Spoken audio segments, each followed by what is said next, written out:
Buenas, buenas. Te doy la bienvenida a un nuevo episodio de Mágico y Real. Hoy, uno de los más profundos que grabé hasta ahora, porque voy a estar hablando de una mujer que durante siglos incomodó mucho. Incluso intentaron distorsionar su imagen para silenciarla. Estoy hablando de María Magdalena. ¿Quién fue realmente esta mujer? ¿La prostituta y pecadora arrepentida? ¿O una mujer iniciada y portadora de un conocimiento profundo que incomodó?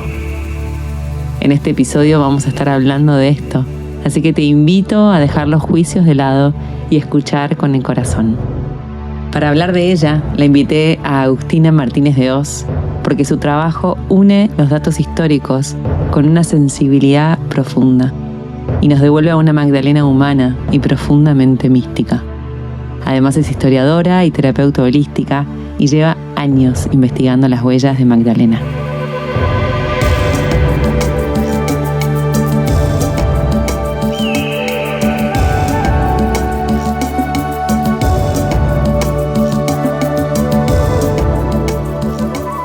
Hola Titi, gracias por aceptar esta invitación y por el trabajo tan lindo que venís haciendo con Magdalena. Gracias por estar acá. Hola Maggie, bueno, una alegría enorme estar acá. Gracias por invitarme, gracias por abrir este espacio para poder seguir hablando de ella. Bueno, y para arrancar, me gustaría que nos cuentes cómo llegó Magdalena a tu vida, en qué momento y qué empezó a transformarse en vos a partir de ese momento. Bueno, Magdalena llega en un momento muy particular, en un momento de la famosa noche oscura del alma, una de las, no tantas, pero no era mi primera noche oscura del alma, pero sí una muy fuerte. Yo fui muchos años muy religiosa, había encontrado un refugio en la religión, en la iglesia, en la estructura, y bueno, en esta noche oscura del alma me empiezo a cuestionar todo, y se cae todo, se cae la estantería, y en eso se caen mis creencias religiosas, se cae mi confianza en la iglesia, se cae, y hasta temo, en un momento hasta mi miedo era, bueno, y me quedo sin nada, pues me quedo sin la fe, como que yo creía todavía que, viste, a veces para poder vivir la espiritualidad necesitamos vivir un rito o formar parte de una religión, y en eso aparece Magdalena, una persona querida que me estaba acompañando en ese momento, me manda un video y me dice: Titi, esto es para vos. Y ella después me dice: yo te lo mandé a vos, no es que se lo mandé a todo el mundo. Dije, y lo escuché y dije, esto es para Titi. Y bueno, y era una canalización de una mujer de Centroamérica, no me acuerdo bien, creo que Puerto Rico, República Dominicana, donde ella canalizaba, recibió un mensaje de Magdalena. Y bueno, yo lo empiezo a escuchar y la verdad que me explota el cerebro, me explota el corazón, porque para mí Magdalena, hasta ese momento, primero era alguien que no le daba tanta importancia. En eso tengo que hacer por eso yo creo que estoy reparando. Mucha gente dice, no, Magdalena siempre estuvo presente en mi vida, Magdalena siempre me acompañó. Yo la verdad que no. Sí creo que la energía femenina siempre me acompañó y después la tapé. El otro día me acordaba, esto creo que nunca lo conté públicamente, pero es muy gracioso, pero también es muy interesante. En el lugar de veraneo familiar con mis primos, yo soy la prima más grande, y hay una foto en donde yo estoy como dando una misa. Tenía alrededor de 10, 11 años. Habíamos encontrado una cruz no sé, en el bosque, y bueno, y esto era como lo que había sido el gallinero, y ahora no había nada. Entonces habíamos puesto la cruz, por supuesto todo iniciado por mí, porque era la más grande, y yo un poco bueno. Entonces habíamos puesto la cruz y yo había mandado, con el pan habíamos hecho unas hostias y yo daba un sermón, claro, a la amiga la habíamos aplastado, yo le había hecho la forma de la hostia. Yo me acuerdo que daba un sermón, me acuerdo, les decía a mis primos que nos teníamos que querer y cuidar, bueno, no sé, zaraza, y después les daba la comunión. Esto me empezó a caer la ficha en este último tiempo. Dije, claro, súper hereje ya. Pero yo después, se ve que había algo en mí que vibraba, que era, y el lugar de la mujer en el mundo espiritual, y el lugar de la mujer en la transmisión del mensaje de Jesús. Bueno, esto me cae la ficha en estos últimos días y la foto es muy graciosa. Estoy yo con una campera niña de 10, 11 años con la Biblia en la mano, después la quiero creo, ver con florcitas. y dando el sermón. No, cero florcita, ¿viste? Era invierno, creo que era invierno además. Y bueno, después sí, me volví muy religiosa hasta que la religión dejó de tener sentido para mí, se convirtió en algo obsoleto. Pero mi dolor en el alma es que no me quería quedar sin lo espiritual. Y en eso es cuando aparece este videíto que me manda Carmen, a la que siempre que puedo le agradezco, le digo, vos me regalaste a Magdalena. Y bueno, y esa noche me puse, por supuesto, fui directo a internet, me puse a investigar, ¿qué es esto? ¿Cómo? Pero la penitente, la prostituta, la pecadora, ¿cómo? No podía creer. Y bueno, y en esto sí siempre lo cuento porque siempre me gusta reconocerla, siempre agradezco además que la primera persona que me aparece en internet es Marisa Ventura, con su explicación y con toda esa investigación, y bueno, me quedo prendada de sus cursos, empiezo a hacer cursos con ella, me voy de viaje con ella, después hice viajes con otras personas, hice cursos con otras personas, hice viajes por mi cuenta también, en el sentido sola, que me fui tras su huella, tras sus documentos. Maravilloso. Y la verdad que hubo un antes y un después. O sea, es como que, o sea, antes y después de Cristo en mi vida es un antes y después de Magdalena. Le dio mucho sentido a mi vida. Y hoy, y ni siquiera es que me lo propuse, ¿no? No es que yo dije, bueno, yo quiero hablar de Magdalena. Se fue dando espontáneamente, me empezaron a pedir que hable. Y hoy es como que no puedo no hacerlo. Siento que brota de lo más profundo de mi ser. Qué lindo, Titi. Se nota que eso lo tenés. De parte vos le decís, hablamos, ella te dice, dale, vamos, hablamos. A mí me pasó, esto que decís de la nostalgia que te queda, ¿no? Cuando uno empieza a cuestionar la iglesia, me pasó exactamente lo mismo. También a Magdalena yo no la tenía para nada registrada, más que la prostituta, llevaba su nombre, lo cual me daba una vergüenza enorme cada vez que conocí a un chico. ¿Cómo te llamas? Magdalena. Ah, ya era como una sensación de me estás mirando con unos ojos que no quiero. Y también me pasó que la rechazaba, me parecía un nombre de vieja, era como no. Claro, contra sabia, la Magdalena. Y me aparece con un manuscrito de Tom Kenyon. Y claro, cuando lo empecé a leer, fue como si que te haya pasado lo mismo a vos con ese video, ¿no? Como una sensación de, como si el alma estuviera como anhelando que recordara eso. Entonces el cuerpo empezó como a generar lágrimas, piel de gallina, era como, sí, se enciende algo, es como que algo se despierta, algo que estaba dormido se despierta, porque no es que estamos descubriendo algo nuevo, nos estamos descubriéndola a ella, nos estamos descubriendo a nosotras mismas, volvemos a recuperar nuestra piel, como el famoso mito de las Elquis, que les roban la piel. Magdalena en mi caso me ayudó a recuperar la piel. Y creo que es lo que nos regala a muchas personas, recuperar nuestra esencia y animarnos a vivir desde ahí, ¿no? Sí, total. Animarnos a hacer esta cosa, ¿no? Como no me acuerdo cómo era este pasaje de como que cada uno tiene su propia individualidad, que no es igual a nadie, ¿no? Y hay algo de eso que Magdalena te conecta con esa parte de la parábola de los talentos. Sí. Sí. La parábola de los talentos, sí, totalmente. Y bueno, y ahí Jesús como que nos invita a no enterrarlos, no guardarlos, sino como multiplicarlos, ponerlos al servicio. Creo que ella también da la fuerza para eso, ¿no? Sí, cuando uno encuentra su don de ponerlo, regalarlo. Y qué lindo lo estás haciendo vos. Bueno, y qué me pasa a mí cuando leo ese manuscrito es que dije, está buenísimo todo esto canalizado, sí, una sensorialidad en el cuerpo, y era como, pero ¿cómo transmito esto? Porque, ¿cómo te transmite una sensación?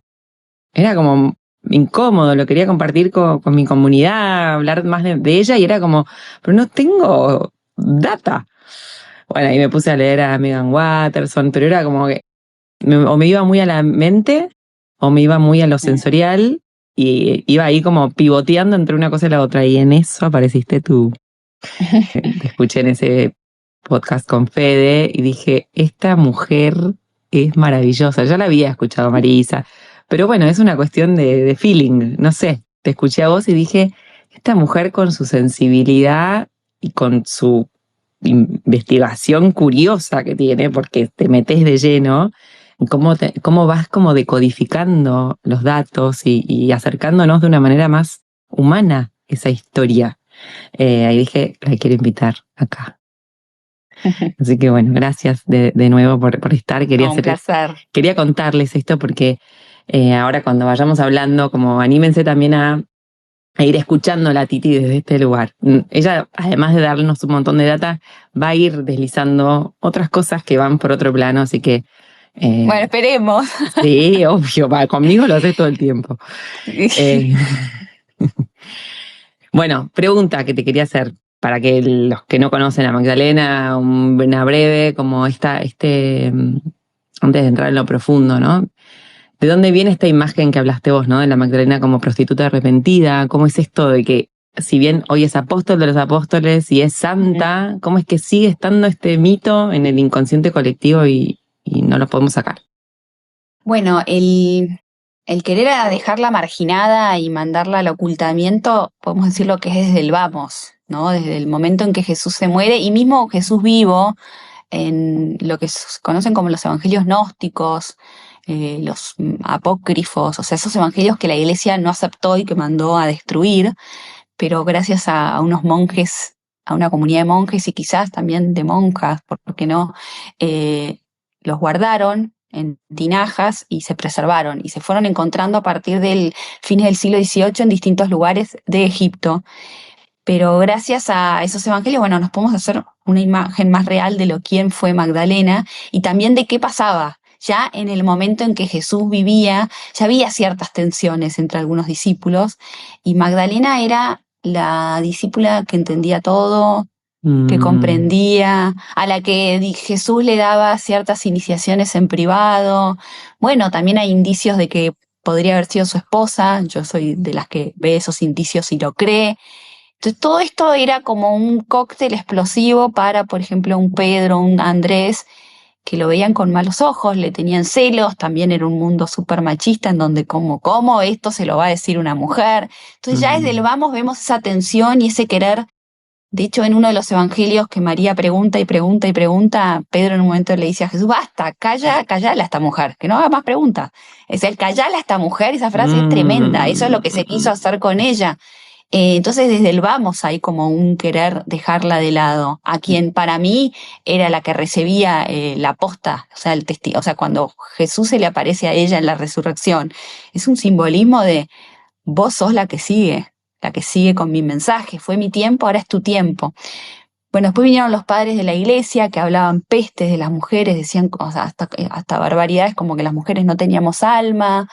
Después vino el concilio de Nicea en el 325, en donde, bueno, ahí se estableció el canon, los dogmas, empezó como a armar oficialmente la iglesia católica y en donde la mujer quedó corrida de un lado. Pero la estocada más fuerte fue en el 591 con un papa que se llamaba Gregorio Magno, que en un sermón hace como una mezcla de mujeres, junta varias mujeres del Nuevo Testamento, las ubica como María Magdalena y dice que esta mujer es prostituta, es pecadora y es penitente. Es más, da a entender que el aceite que usa para ungirlo Jesús en la unción, eran aceites que se usaban en actividades sexuales. Entonces, bueno, ahí ya queda estipulada como la mujer prostituta. Y son muchos años de esta imagen en el colectivo de Magdalena como la prostituta y como la que se arrepintió y como la que vivió después, posterior a la muerte de Jesús, haciendo penitencia por sus pecados. Hasta que en 1962, cuando se arma, o sea, en el Concilio Vaticano II se establece, o sea, el Papa Juan XXIII, que era un papa por ahí un poco más abierto, más progresista, él decía, hay que abrir las ventanas y que entre aire fresco a la iglesia. Convoca a este concilio, convoca a obispos, convoca a sacerdotes, convoca a especialistas en teología, y cada comisión tenía su labor, y había una comisión que se encargaba de analizar la Biblia. Y cuando terminan de hacer todo este trabajo, una de las cosas que se dan cuenta es que no había ni una prueba en los canónicos, los 4 evangelios aceptados por la iglesia, no había ninguna prueba de que Magdalena era prostituta. O sea, no lo era. Entonces, bueno, lo comunican. lo comunican hasta ahí, porque es el día de hoy que hay mucha gente que sigue creyendo que es la prostituta.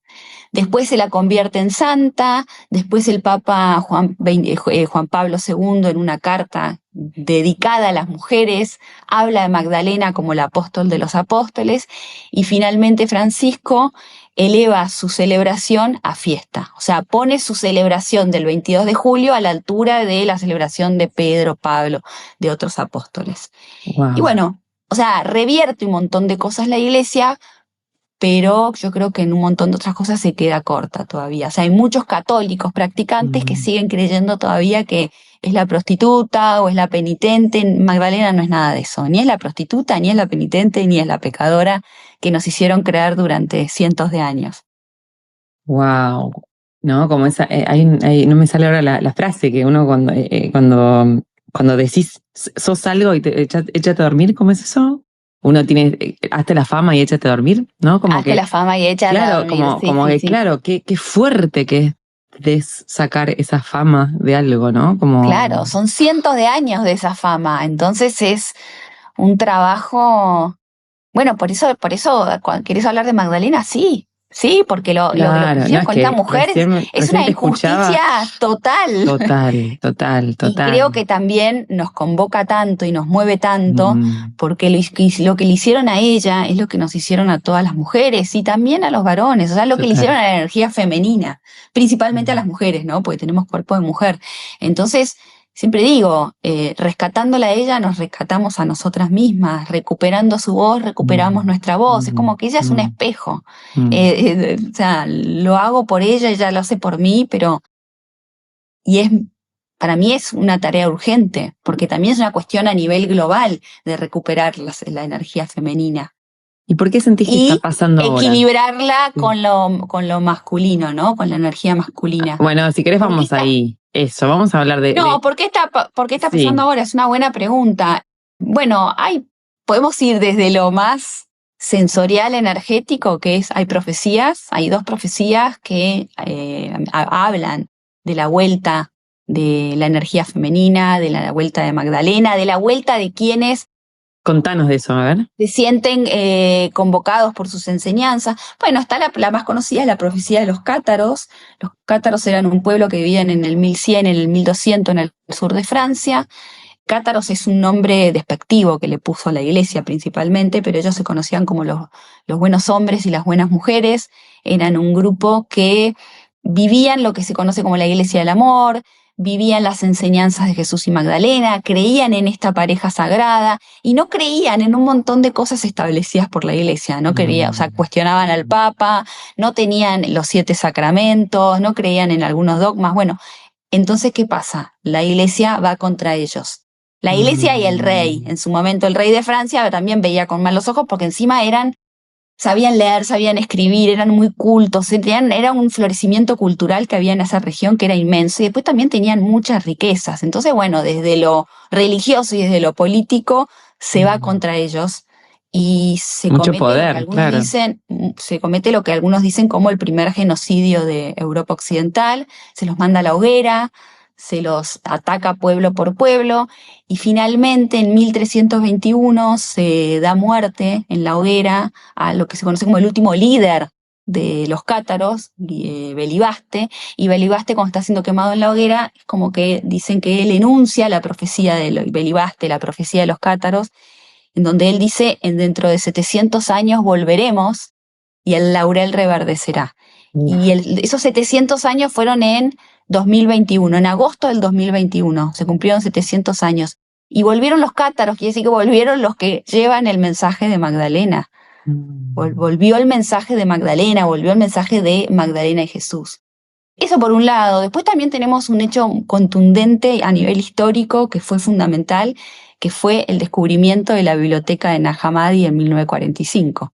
En 1945, después de que termina la Segunda Guerra Mundial, 2 pastores egipcios estaban, algunos dicen, buscando fertilizantes también. A mí me encantan los simbolismos que trae toda la historia de Magdalena. Estaban buscando fertilizantes y vaya que encontraron un fertilizante para este nuevo mundo. y encuentran una tinaja sellada, y al principio dicen que uno no se animaba a abrirla, a romperla, pues mirá si salen demonios. O espíritus malignos. Bueno, otro de los hermanos se anima y ahí descubren varios y varios manuscritos, ¿no? Al principio los llevan a la casa, bueno, después se empieza a correr, no importa. Es toda una historia súper interesante para hacer siempre digo, para hacer una serie de Netflix. Y esos manuscritos son varios evangelios, de esos evangelios que fueron mandados a destruir en el 380. En esos manuscritos no estaba el de María Magdalena. El Evangelio de María aparece antes, encima, aparece recién aparece en 1896, también en Egipto. Tiene que sortear un montón de periplos para poder, sí, menos. Serían 30, 40 años, ¿no? Wow. Lo que pasa que el descubrimiento de Nag Hammadi son varios libros los que se encuentran, varios evangelios, y entre ellos aparecen 2 evangelios que habían aparecido también junto con el Evangelio de María. Entonces ahí fue como la comunidad científica, académica, dijo, este evangelio entonces es tiene importante. Peso. Sí. De hecho, en 1955 se edita el Evangelio de María y en 1977 se edita parte de lo que se descubre en Nag Hammadi. Algunos dicen que no está todavía todo traducido, no se sabe dónde están algunos de los evangelios, pero sí entran en escena esos evangelios que se conocían por algunos escritos de algunos padres del desierto, pero que hablaban pestes de esos evangelios. Sabíamos que había unos evangelios apócrifos, pero no los habíamos leído. Hasta 1977 la gente, y es el día de hoy que tampoco mucha gente tiene conocimiento de esto, o piensan que es algo que está escondido. A mí muchas veces me preguntan, pero ¿dónde consigo el Evangelio de María? Mercado Libre. Claro, entras en Mercado Libre totalmente. Y te llega al día siguiente. Y así también con otros evangelios, como el de Felipe, el de Tomás, Diálogos del Salvador, las Pistis Sofía, bueno, un montón más Y ahí yo creo que eso fue un gran desencadenante para poder ubicar a Magdalena en el lugar que le corresponde, porque todos estos evangelios nos dan una imagen de Magdalena que sobrepasa lo pensado y sobrepasa lo que nos dicen los canónicos de ella. Que ya los canónicos nos dan unos indicios muy interesantes del rol que ella tenía como mujer importante, pero los gnósticos van mucho más allá. Contanos un poquito de eso, que esta Magdalena que era ¿iniciada en qué? ¿Por qué era mística? ¿Qué te llevó? Bueno, su evangelio, antes de ir a su evangelio, no sé, por ejemplo, en el Pistis Sofía, que es el primer texto gnóstico que se encuentra, ese es el texto que se encuentra a fines del siglo XVIII, también en Egipto. Es un texto complejo, porque los textos gnósticos son un poco más complejos de leer, porque es como, gnóstico significa como que hay que hacer un trabajo interior para poder acceder a ese conocimiento. Claro, es un conocimiento más encriptado. Algunos dicen que es un conocimiento para iniciados, pero el ser iniciado no es nada. Hay gente que piensa que alguien te tiene que iniciar, o que tenés que ir a hacer un tipo de ritual, o que tenés que ir a algún lugar. No, iniciarte uno se puede autoiniciar, es conectarse con su ser interior. Y con su ser interior, desde ahí conectarse con la divinidad. Para mí, la iniciación es mucho más simple de lo que nos siguen haciendo creer, ¿no? Es como que tiene que haber un intermediario, tiene que haber algo externo, o un lugar, o alguien. No, yo creo que el gran trabajo espiritual, y también es el gran trabajo espiritual que nos invita Magdalena en su evangelio, es iniciarnos nosotras, o nosotros, ¿no? No solamente es una labor de las mujeres. Bueno, en la Pistis Sofía, por ejemplo, a Jesús le hacen 46 preguntas. De esas 46 preguntas, alrededor de 39 las hace María Magdalena. Claro. Y hace preguntas que no cualquiera podía hacer. O sea, se nota que era una mujer, por supuesto, que sabía leer y escribir, que estaba instruida en la Biblia hebrea, que tenía mucho conocimiento de todo tipo, también espiritual. Y no solamente se queda con lo que Jesús le responde. Jesús muchas veces le responde y ella reinterpreta lo que Jesús le responde. Le dice, estás queriendo decir que... Y ahí ya vemos que ella también tenía una manera de interpretar el mensaje divino. Y también podemos decir que también tenía su propio mensaje. Ahí es donde Pedro se queja y dice, ah, basta, que esta mujer se calle, está haciendo muchas preguntas. Después Me incomoda otro un evangelio, montón que esté incomoda tan un conectada con montón. él, que sepa tanto, claro. Sí, porque además los evangelios gnósticos hacen mucho hincapié que a la que más quería era a María Magdalena. Y entonces Pedro era humano, como yo también lo soy, como todos los hombres, entonces tenía celos, se sentía inseguro. A mí hay un pasaje en el Evangelio de ella, de María, en donde te das cuenta la dicotomía que siente Pedro humanamente. Porque en un momento le dice, a ver, contanos eso que Jesús te contó solo a vos. O sea, se acerca, la reconoce, le da ese lugar, pero después cuando termina de hacer todo el cuento le dice, no, junto con Andrés, el hermano, le dice, no, esto no puede habérselo dicho a una mujer. Como que, o sea, primero te reconozco, pero después te minimizo y después nada, te trato porque yo no lo de tuve, entonces vos desacreditar. tampoco, chau, no. Claro, y menos una mujer en el siglo I, o sea, era como impensado. En Diálogos del Salvador, que es otro también texto gnóstico, Jesús se refiere a ella como tú la que eres pura luz, o tú la que entiendes el todo, tú la que traes la luz. Después, bueno, tenemos el Evangelio de Felipe, que es como algunos creemos ver como la gran prueba o lo que sería una prueba de este matrimonio sagrado entre Jesús y María Magdalena, ¿no? Eso, Felipe hace referencia. quiero que nos metamos ahí. Estamos en eso. Bueno, Sí. yo creo que hay más indicios de que eran pareja de que no lo eran. Pero no hay solo más indicios. Eso, no solo eso, pero sí, hablemos de eso, que la controversia que genera, sí. Pero, ¿por qué este matrimonio sagrado? Quiero que también nos hables de eso. Sí, pero antes del por qué hay que dar las Sí, pruebas de que hay, porque si no queda como. Yo siempre te digo, lo mío es que fue un trabajo interior muy fuerte que tuve, que sigo haciendo. En un momento por ahí me fui muy para la mente, en un momento solo me fui para el corazón y dejé de lado la mente, y ahora estoy como haciendo un trabajo muy fuerte de no dejar de lado ninguno de los dos, de hacer como esa alquimia entre la mente y el corazón. La mente la tenemos para algo. Ahora, si me quedo con el dato duro no me sirve nada, ahora el dato lo bajo al corazón. O llevo el corazón al dato. Sabemos hoy por ¿cómo se llama? La ciencia, que hay más actividad del corazón al cerebro que del cerebro al corazón. Entonces, bueno, llevo el corazón. Y hay que llevar el corazón a la academia. La academia excluyó a las mujeres. Entonces, bueno, ¿cómo podemos hacer para que la academia sea un lugar de mujeres? Tenemos que llevar el corazón, tenemos que llevar el sentimiento, que es algo propio de lo femenino. Entonces, por eso, pero equilibrarlo. Entonces, por eso digo, sí, está bien, ¿por qué un matrimonio sagrado? Pero primero, ¿qué tenemos de cierto que puede haber sido un matrimonio sagrado? A mí me resuena trabajar así, a mí me resuena comunicarlo de esta manera. Hay personas que por ahí dicen, no, directo hablamos de la pareja. Porque... Pero bueno, hay indicios, obvio que no voy a contar todos acá porque no tenemos tiempo, pero hay indicios ya en los canónicos de que eran una pareja sagrada. La unción era un rito ancestral que indicaba matrimonio sagrado, que indicaba hierosgamos, que es el matrimonio sagrado. Entonces, una mujer no ungía a cualquiera. En la cruz, los romanos no dejaban pasar a cualquiera a la cruz. Y bueno, y hay una parte, creo que se lo escuché a Marisa decir una vez, cuando Jesús se le aparece a María en la resurrección, ¿por qué elige aparecérsele a María? Porque no se le aparece, no es que, me topé con María, resucito y me encontré con María. Justo ella. Elige aparecérsele a María Magdalena. ¿Por qué? Y bueno, una de las opciones es, si uno vuelve de la muerte, ¿a quién vas a buscar primero? A tu ser más amado. O a tu discípula más amada, o la que entiende el todo. Y después, bueno, vamos a los evangelios gnósticos, agarras el evangelio de Felipe, y Felipe se refiere a Magdalena como su koinonos. Koinonos es una palabra griega que tiene una connotación de consorte. Está diciendo María, su compañera, su esposa. Después también hay una frase en el evangelio de María que dice, Pedro le dice, a vos te amaba más que al resto de las mujeres, no más que al resto de los otros, más que al resto de las mujeres. Y ahí a mí es una frase que me llama muchísimo la atención.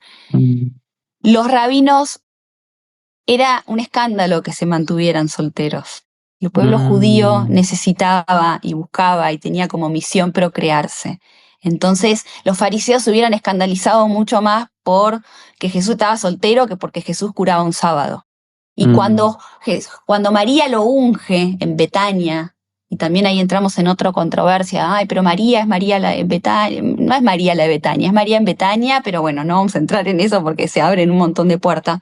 Yo acá estoy dando por sentado que María es María Magdalena, que lo está ungiendo en Betania. Cuando lo unge, los discípulos se escandalizan porque usa un perfume muy caro. El perfume de nardo era carísimo.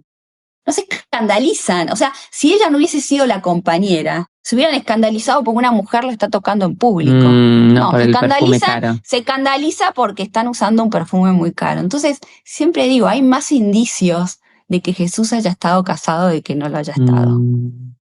La castidad de Jesús es algo que se le impone siglos después. No es desde lo vamos. De hecho, la mayoría de los discípulos estaban casados. Ahora, vos hiciste una pregunta re interesante. ¿Por qué entonces? Porque otra autora que yo admiro mucho, que se llama Margaret Starbitt, que fue uno de los primeros libros que leí también, ella siempre dice, y ella habla de hay que rescatar a la novia sagrada de la cristiandad. Y yo en este último tiempo me animo a decir que hay que ir un paso más. Lo que hay que rescatar la pareja sagrada de la cristiandad. Total. ¿Pero por qué? ¿Porque nos divierte tener un Jesús casado? No, porque rescatando esa pareja sagrada, nos rescatamos nosotros interiormente. O sea, es menester, es urgente rescatar esas ambas energías que conviven adentro nuestro. Y hasta que no estén equilibradas, no va a estar equilibrado nuestro mundo exterior, por ende el mundo no va a estar equilibrado. Por eso la violencia, por eso la guerra, porque están desequilibradas estas energías. Están o tapadas, o desvirtuadas, o en exceso. O sea, venimos de muchos años de exceso de energía masculina. Sabemos que la energía masculina en exceso y desvirtuada lleva a la guerra, lleva al caos. Sí, entonces, a la mente, a desestimar lo sensible, a no conectar con la intuición, si no pasa la razón, claro, yo no lo que sirve. Yo lo dije en lo peor que puede pasar, que es la guerra. Sí, bueno, pero después, eso... claro, en la vida individual, por supuesto, lo individual llevado a lo general. Hoy se hace mucho hincapié, bueno, recuperemos la energía femenina, pero la energía femenina sola también caemos en un desequilibrio. Por eso yo siempre digo, es muy importante mente y corazón, porque si solo me quedo en corazón, no, pues si yo me quedo solamente en el corazón y solamente lo que intuyo, o solamente estoy dejando de lado algo muy importante, que es todo lo que tiene la capacidad masculina, que es la capacidad de acción, la capacidad de pensar, la capacidad de ir hacia adelante. Entonces, no es bueno ni uno ni lo otro. Se trata de ambas primero dentro nuestro, como ese matrimonio sagrado que primero se produzca dentro nuestro, ¿no? Como ese matrimonio alquímico adentro nuestro, entre nuestras dos energías. Por eso yo veo que es tan importante rescatar a esta pareja. Y además era el mensaje que ellos querían transmitir. Por algo Jesús estaba rodeado de mujeres discípulas, por algo le daba las instrucciones en privado a Magdalena, se le aparece una mujer, porque bien, y además toda la historia previa a ellos era un varón y una mujer, era la pareja sagrada. Iban juntos a hacer lo que hacían. Exacto. Y después hay uno de los que traduce el Evangelio de María, que se llama Jean-Yves Leloup, un francés, que es una de las traducciones más serias que hay sobre su evangelio, y él dice que la gran herejía es haberle quitado la sexualidad a Jesús, algo así, no me acuerdo de la palabra exacta. Sí, porque le sacamos la humanidad. Haberle quitado, claro, el matrimonio a Jesús, le sacamos la humanidad. Ese fue uno de los grandes excesos, que es como que se puso y lo que yo te escuché energía, decir de eso, que también es muy interesante, él que redime la cruz, si no... Sí. ¿No? Si no estamos hablando, decilo vos, porque lo vas a decir mucho mejor que yo. No, Leloup dice también que, o sea, no podemos redimir, salvar, o sea, Jesús no va a poder redimir, salvar, pero salvar no como te vengo a salvar del pecado, ¿no? Porque en el Evangelio de María Magdalena Jesús dice que no hay pecado, pero salvación como una evolución, o sea, como que Él lo que salva es lo pone con más luz, nos lo deja servido para que lo podamos vivir como un proceso de evolución. Entonces, lo que Él no haya transitado, Leloup da a entender que no lo puede redimir. Entonces, y hasta agrega y dice, ¿no será que en esto también es un maestro? En todo lo que es el tema del matrimonio, de la pareja sagrada. Pero no solamente para que se dé en el exterior, primero para que se dé adentro nuestro. Lo más importante es nuestra propia pareja sagrada. Si tengo exceso de energía femenina, me va a estar faltando la masculina, entonces no voy a estar pudiendo, no sé, por ahí concretar algunos proyectos o ir a la acción, lo básico. Y si tengo exceso de masculino, me estoy privando de nutrirme, cuidarme, ser amorosa conmigo misma. O sea, es ambas. Por supuesto que no es difícil, ¿no? Pero hay que estar atento, a ver, y preguntarme, ¿qué tengo en exceso? Sí, claro, ¿y qué tengo en exceso en este momento de mi vida? Sí, total. Y esto del pecado, que decías que no hay pecado, ¿no? Una vez leí que el pecado es olvidar cuando no estás conectado al alma. A eso le llaman pecado. Sí, cuando te olvidas. Jesús en el Evangelio de María da a entender que pecado es cuando estamos alejados de nuestra propia naturaleza. Eso es estar en pecado. Eso es maravilloso. Sí, que sería tal cual. Y en el fondo, el pecado que nos hicieron a todos creer que teníamos es esto, alejarnos de nuestra propia naturaleza. Y qué interesante eso de que de alguna manera lo silencian a Jesús, mandándolo a la cruz, y después queda Magdalena, entonces silenciémosla como sea, porque sigue viva. No, a Jesús yo creo que no lo silencian. Bueno, digo, suba a la cruz, pero digo, lo matan. El mensaje no lo silencian, por ahí lo distorsionan. Sí. O por ahí no cuentan, porque lo que tienen los evangelios gnósticos también para mostrarnos es todo un mensaje de Jesús que no nos llegó. Toda una manera de. Porque, a ver, cuando Jesús se muere, lo que se arman son distintas comunidades, y cada comunidad tiene una manera de mirar el mensaje de Jesús. Total. Y nos dieron solo una. Claro. O cuatro. Pero sabemos que de los 4, 3 son iguales. La que convenía. Por supuesto. Y en eso no estaba Magdalena porque no convenía. No, y en eso. No, era peligroso. Era peligroso. ¿Cómo una mujer va a tener el mensaje? ¿Cómo va a ser la que transmite el mensaje? Pero bueno, yo creo que las grandes cosas se pueden silenciar hasta un punto. O sea, pudieron un tiempo, casi lo logran, pero no lo lograron. Estamos en una época donde se está hablando cada vez más y más y más de Magdalena y Jesús y del mensaje verdadero de Jesús. Uno de estos mensajes es: no hay pecado. Yo siempre digo, hasta hace poco, si un niño no era bautizado, te decían que se iba al limbo. O sea, y familias sufriendo si su bebé se moría y no había sido bautizado. No sé, o sea, ves un bebé recién nacido y decime si yo lo que menos veo es un pecado, o sea, es una locura. Y con eso crecimos. No, es tremendo. Y en el fondo, yo realmente lo siento, sí. Realmente lo siento como ¿Cómo nos olvidamos de este pecado que para mí es eso, Magdalena, lo que decíamos al principio? Traicionar tu naturaleza, olvidarte quién sos. Que en el fondo, ¿qué es? No escuchar a tu corazón, bajar la mente al corazón, unirlas. Totalmente. Unirlas, como decís vos, ni una ni la otra, las dos.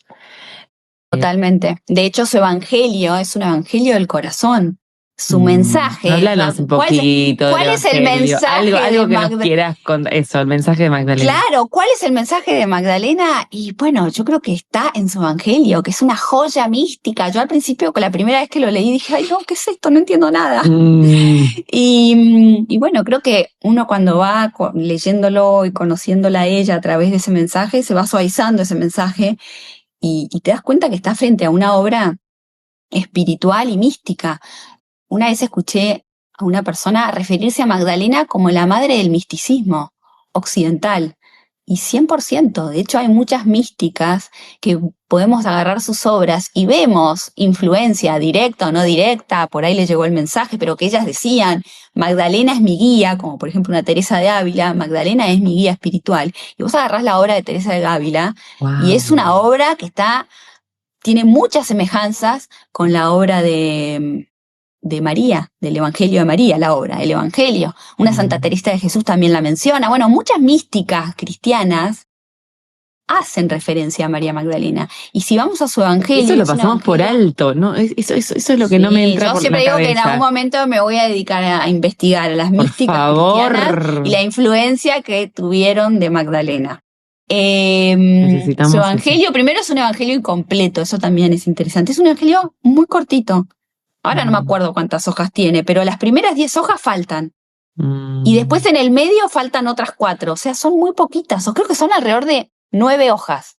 9 hojas son el evangelio de María Magdalena. Pero son 9 hojas tan profundas y tan potentes que no necesitamos más. Y después una amiga que se llama Magdalena, una vez vino a un taller y me dijo algo muy lindo, que me dijo, bueno, quizás falta, porque lo que falta es lo que tenemos que nosotros descubrir, Recrear, cada uno descubrir. por separado, y algo así me dijo, y tiene toda la razón del mundo, porque yo creo que ese es el mensaje de Magdalena. Bueno, eso es bien femenino, ¿no? Lo oculto, Eso bien ir a lo femenino, ir profundo. hacia adentro. Ir hacia adentro, Sí. las respuestas están adentro. El evangelio de ella es un evangelio que nos invita a hacer el trabajo interior. Es un evangelio que nos invita a ir al corazón. De hecho, hasta está mencionado la palabra corazón en su evangelio. Es un evangelio en donde además se muestra esto que veníamos hablando de esta pareja interna equilibrada. La vemos a una Magdalena con su energía masculina bien puesta, bien integrada. Ay, háblanos de esa Magdalena, en por donde favor. es una líder. Y bueno, hay una parte del evangelio donde están todos los discípulos muertos de miedo. Algunos creen ver que esto es posterior a la muerte de Jesús, lo que sería cerca de Pentecostés, sino Pentecostés, donde están todos encerrados en un cuarto, muertos de miedo porque los estaban persiguiendo. Y algunos creen ver que Magdalena, esta aparición que hace o esta caracterización de ella es en ese contexto, en donde están todos los discípulos muertos de miedo, y dicen, creo que Pedro dice en un momento, ¿cómo vamos a hacer esto? ¿Cómo vamos a salir a proclamar la buena nueva si mirá lo que hicieron con Jesús? Y el Evangelio dice, y en eso María se para, los abraza, algunos traductores agregan, y los besa tiernamente, y les dice, no teman, ni estén tristes, ni tengan dudas, porque la gracia de Él está con nosotros. Más bien sean agradecidos, más bien alaben. ¡Chao! Es decir, si ahí no, primero ahí ves el rol de líder y maestro espiritual que tiene. Eran todos varones muertos de miedo, y esta mujer es la que separa y los motiva. Y ese pasaje termina diciendo, y ella termina convirtiendo sus corazones al bien. O sea, esa capacidad que yo creo que la tenía con su actitud, con su palabra, con su energía, porque el Evangelio de María termina, y bueno, y ahora se fueron todos a llevar la buena nueva. O sea, terminan sacándose el miedo. Y otra cosa, habla de agradecimiento, que hoy está tan en boga, ¿no? Seamos agradecidos y somos felices porque agradecemos. Bueno, María ya lo hablaba en el siglo I. Y después también tenemos su parte más femenina, bueno, cuando los abraza, o sea, como en esa misma escena vemos su femineidad y su energía masculina bien integrada. Después siempre es algo que no se menciona mucho, pero Magdalena llora. Magdalena en este evangelio es el cuarto pasaje, la cuarta vez en un evangelio donde la vemos llorar. Magdalena llora cuando se muere su hermano Lázaro, y de hecho ese llanto es el que conmueve a Jesús y hace que lo resucite. Después podemos entrar en el simbolismo, si resucitó, no importa, pero Magdalena llora y hace que Jesús llore Jesús también llore, wow. Jesús también llora. Ahí también hay un alto código, ¿no? De la sensibilidad de una mujer mueve la sensibilidad en un hombre. Por eso para mí es tan importante que lo femenino resurja. No es solo por lo femenino en sí, sino porque lo femenino activa lo femenino en el hombre. Y ahí podemos 100%, despertar 100%. Este matrimonio sagrado que lo veo en esta imagen tan linda que veo en tu biblioteca. Despertar eso en nosotros. ¡Wow! ¡Qué poderoso! Bueno, y en otro pasaje donde Magdalena llora es cuando lo está ungiendo y le empiezan a recriminar y no sé qué, y Jesús un poco le dice, no la molesten. Dejen, como diciendo, le habilita que llore. Habilita la sensibilidad. Y está bueno porque no es que necesitamos que un hombre nos habilite la sensibilidad, no, primero necesitamos habilitarla nosotras mismas. Porque está bien que el hombre no llora, pero a las mujeres también nos han dicho no llores, no hagas escándalo, no seas tan dramática. Y Magdalena es la que más llora de las mujeres, por lo menos en el Nuevo Testamento, y los gnósticos es la que más llora. De hecho, la Madre María guardaba todas sus cosas en su corazón. también otra mujer desvirtuada que, bueno, para otro momento. Pero María no llora. Magdalena llora cuando lo va a buscar al sepulcro y no lo encuentra, y llora. Y ahí aparece Jesús, que parece como ella piensa que es el jardinero, y le dice, mujer, ¿por qué lloras? Y en la cuarta parte, en el cuarto momento donde llora, es cuando en su evangelio, después de dar toda una explicación que el mismo Pedro le pide, ahí es cuando la salen a cuestionar. No, pero esto no se lo puede haber dicho a una mujer. Esto es imposible. Y ella llora. Y ella llora. A mí me da una ternura. Ella llora y dice, pero ¿cómo pueden dudar de mí? ¿Cómo pueden pensar que yo voy a estar inventando algo? ¿Cómo pueden pensar que el maestro no me contó esto? Entonces por eso es un evangelio muy chiquito, pero muy potente. Tengo como varias preguntas para que elijas. ¿Qué? No, y otra cosa muy importante que menciona su evangelio también. Está dividido en dos partes. La primera parte es Jesús hablando y la segunda parte es Magdalena. Pero no importa, está bien, es el mensaje de Jesús, pero es el mensaje que María Magdalena nos trae de Jesús. Y en una parte Jesús dice, ojo con los que vienen y les dicen miren acá o miren allá. Como diciendo, ojo con los que les dicen cómo tienen que hacer, qué tienen que mirar. Es como si estuviera diciendo, ojo con los que les dicen cómo tienen que vivir su espiritualidad. Yo creo que ahí está el gran pasaje que hizo que su evangelio fuese mandado a quemarse. Porque no solo eso, no solo espiritualidad, no hay intermediarios. Sí, no hay intermediarios, no necesitas ir al templo. Y también cómo tenés que vivir tu vida. ¿Quién tenés que ser? Totalmente. Compararte con qué. Hacer lo que los demás digan, ser una oveja más copiando lo que hacen los demás. Sí, yo lo digo espiritual porque para mí es la base de todos. Víctor Frankl decía, el aspecto espiritual es el único aspecto que no está enfermo. Entonces desde lo espiritual podemos después ordenar lo humano. Entonces, y lo espiritual sí o sí implica un camino interior al corazón. Total. Entonces, primero voy al corazón y desde ahí sí, por supuesto, me voy a animar a vivir mi vida espiritual, pero también me voy a animar a vivir mi vida humana, como yo quiero, como yo siento que es. Sí, es que van de la mano. Somos seres humanos viviendo, somos seres espirituales viviendo una experiencia humana. Era al revés. Sí, total, y no al revés. Bueno, tengo como varias preguntas y vos elegís. Por un lado... Bueno, dale. Por un lado, tengo tantas preguntas que, haremos otro. No hablamos nada del vínculo de Francia. Bueno, hablaste un poco de los cátaros, en realidad sí, hablaste, que es un poco, ¿no? Por ahí cuando viaja para allá. Y ahí un poco quería hablar de la Cruz Camarga o de esta asociación que tiene Magdalena con la abeja. Me acuerdo la primera vez que lo vi. Por un lado como que me preguntaba, ¿qué es por la dulzura, como lo femenino, como la miel, o esta cosa de la tribu, ¿no? De la colmena, de dónde viene esta asociación con la abeja.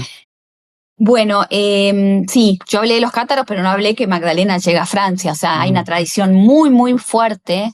Hay mucha, tradición oral que después se escribió, que habla que cuando Jesús se muere y se tienen que escapar de Tierra Santa, pasan por Egipto.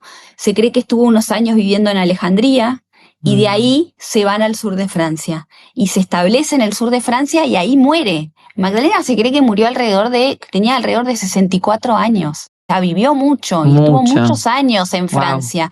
Y en Francia, a ver, acá se divide y hay dos opiniones. La Iglesia Católica la mete adentro de una cueva como penitente, que lo único que hizo es pedir perdón. No, la tradición provenzal, que es la tradición de Francia, la tradición de Occitania, lo que dice es no se quedó haciendo penitencia, se puso a transmitir el mensaje de Jesús.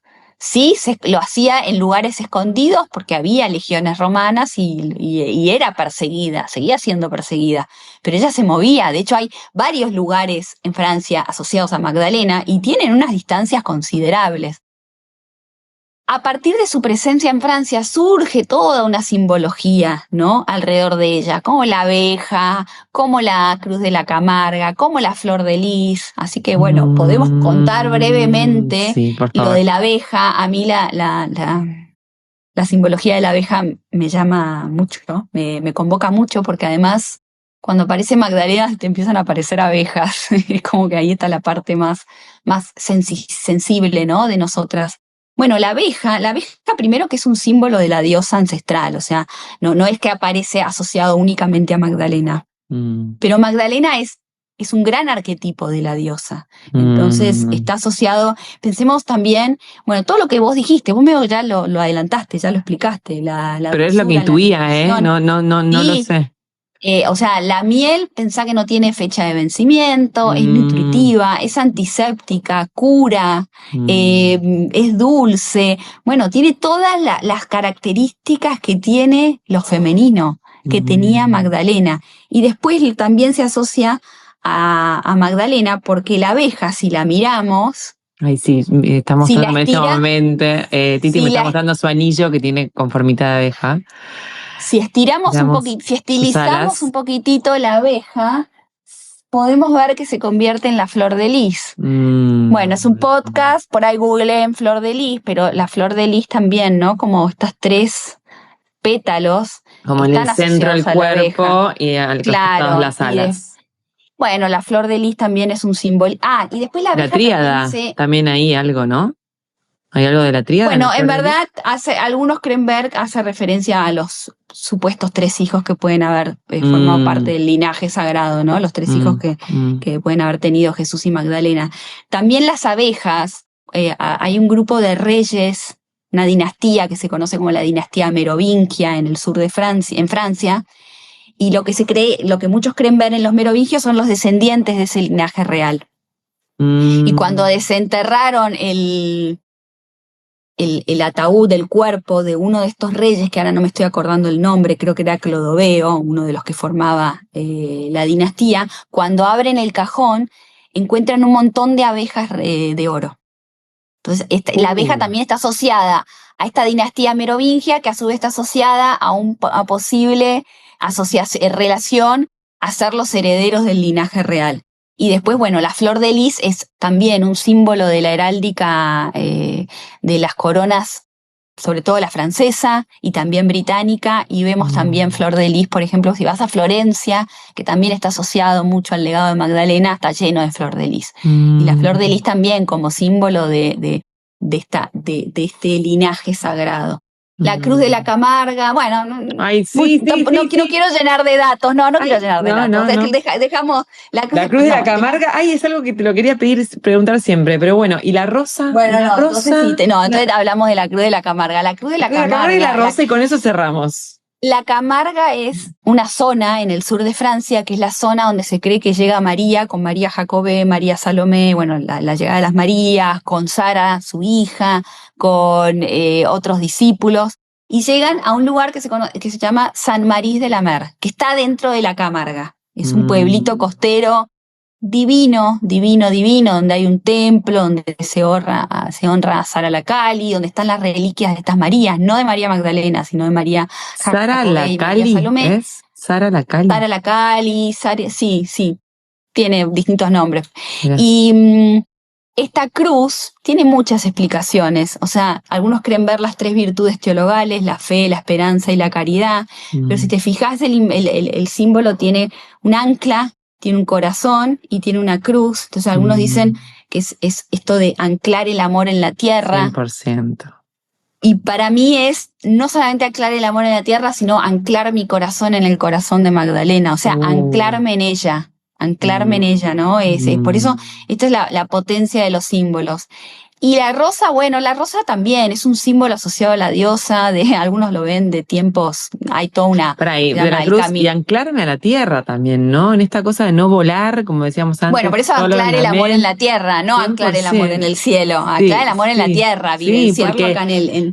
Porque también hay algo de la iglesia que es como que, ya me pasaba cuando en mis delirios de querer ser monja, cuando éramos chicas, que creo que vos también eras de mi tribu. Sí. 100% de esa tribu. Como esta cosa de que el cuerpo, ¿para qué quiero el cuerpo? Porque yo quiero ser espiritual, quiero ser, ¿no? Sí, como totalmente. Cielo celestial, y el cuerpo ¿para qué, no? Y como que también Magdalena me trajo a a valorizar el Sí, cuerpo, como totalmente, es Maggie. nuestro vehículo del alma. Así como Es que hubo toda una corriente dentro de la iglesia asociada a San Agustín, y San Agustín tiene unas obras espirituales impresionantes, pero hubo toda una corriente asociada a él, en donde está el tema del pecado original, y el pecado original porque el cuerpo es pecaminoso, entonces claro. se dejó de lado el Y la cuerpo. vergüenza que me daba el cuerpo, bueno, la vergüenza que tenemos las mujeres con nuestro cuerpo, la vergüenza que tenemos sobre nuestra sexualidad, la vergüenza, ¿no? Porque el cuerpo, lo humano es pecaminoso. Como tenés que ser perfecto, tenés que ser celestial. Y ella es como que a mí al menos me trajo, creo que a vos también, esta cosa de poder ser humana, de poder equivocarme, poder ser real y que la espiritualidad no es una cosa perfecta, sino que es estar acá, conectándome con el corazón, que algo que Titi hace mucho y yo también, que es registrar en el cuerpo. ¿Qué siento en el cuerpo cuando estoy teniendo una conversación, cuando me está pasando algo, cuando estoy tomando una decisión? No es solo mente, es lo registro, mente, cuerpo, registro. ¿Qué me está pasando?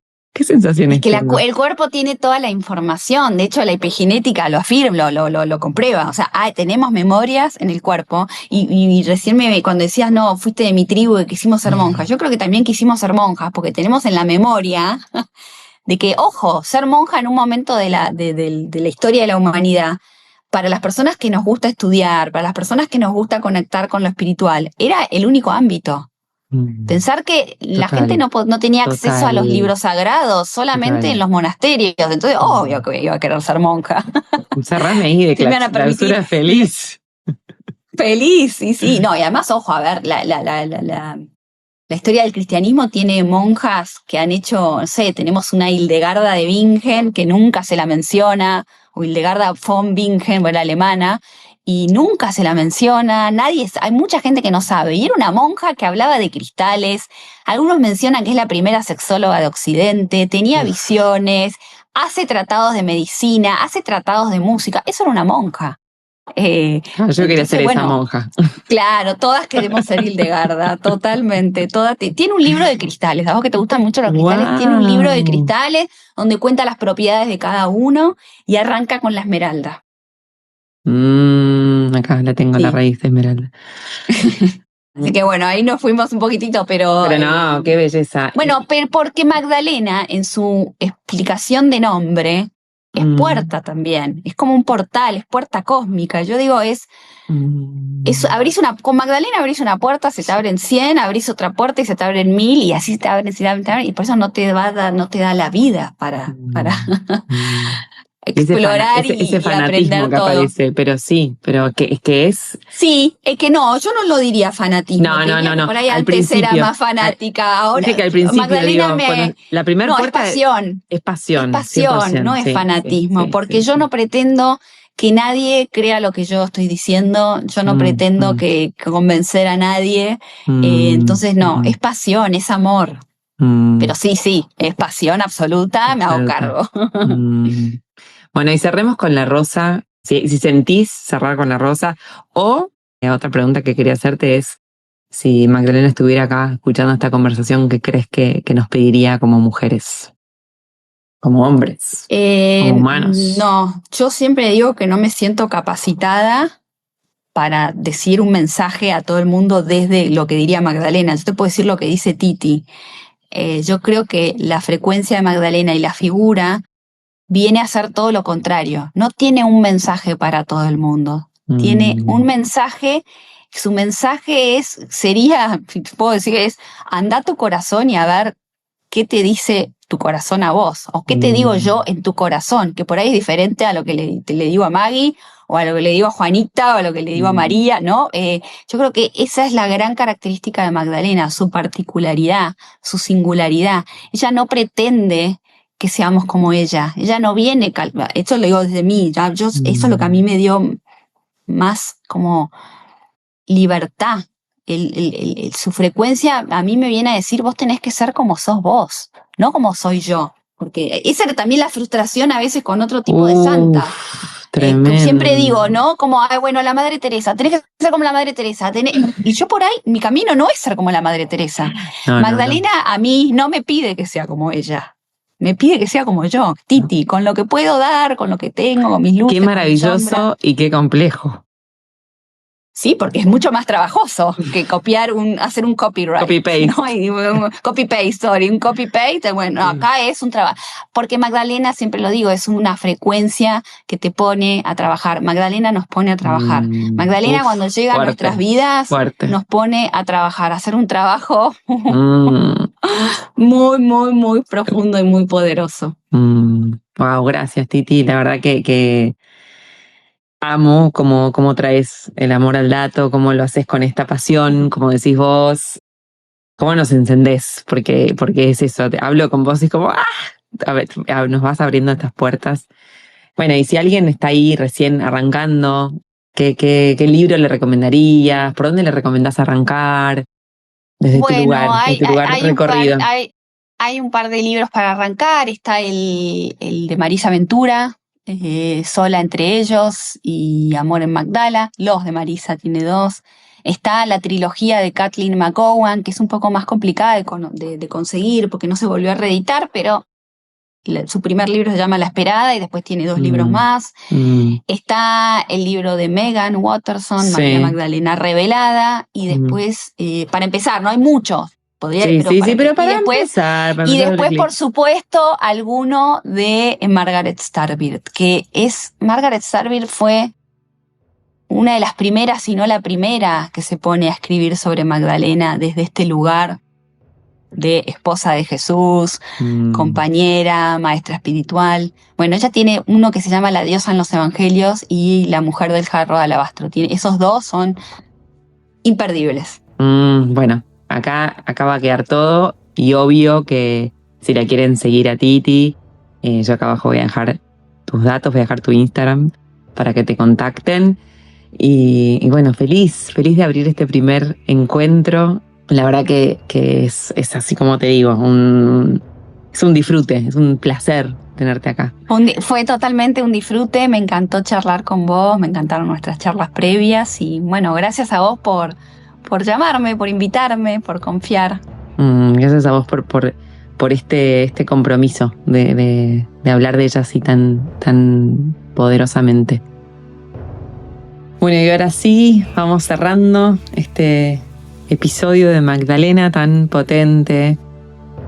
Gracias a vos por llegar hasta acá, por escuchar con el corazón. Si algo de esto te incomodó o se movió en vos, no intentes ahora querer entenderlo todo con la mente. Deja que te cante, que el corazón integre a su tiempo. Nos encontramos para el próximo episodio de Mágico y Real.